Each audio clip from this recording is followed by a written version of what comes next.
بسم اللہ الرحمن الرحیم۔ عذاب قبر حق ہے۔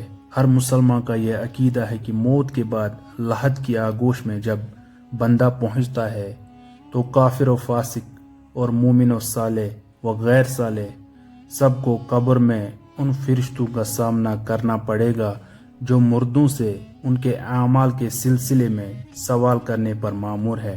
قبر سے ہی آخرت کا سفر شروع ہو جاتا ہے۔ سعادت مند ہے وہ شخص جو یہاں پاس ہو جائے اور محروم ہے وہ انسان جو یہاں فیل ہو جائے۔ اسی لیے آپ صلی اللہ علیہ وسلم نے فرمایا، قبر آخرت کی منزلوں میں پہلی منزل ہے۔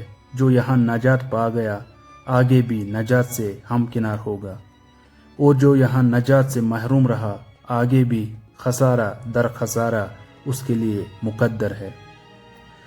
اسی طرح جہنم کا عذاب بھی برحق ہے۔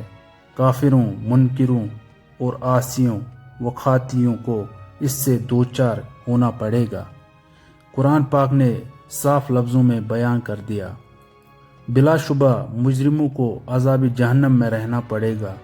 اور ایک جگہ تو سورہ مریم میں اللہ تعالیٰ نے فرمایا، تم میں سے ہر شخص کو جہنم کی پشت پر سے گزرنا ہی ہوگا، یہ خدا کا طے شدہ فیصلہ ہے۔ پھر اللہ تعالیٰ نے فرمایا، ہم اہل تقوی کو جہنم میں گرنے سے بچا لیں گے اور ظالموں کو اس میں اوندے منہ گرا دیں گے۔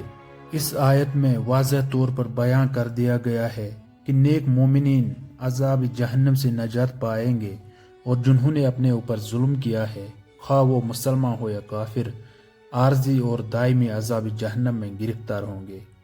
اللہ تعالی ہم سب کو جہنم کے دردناک عذاب سے محفوظ فرمائے، آمین۔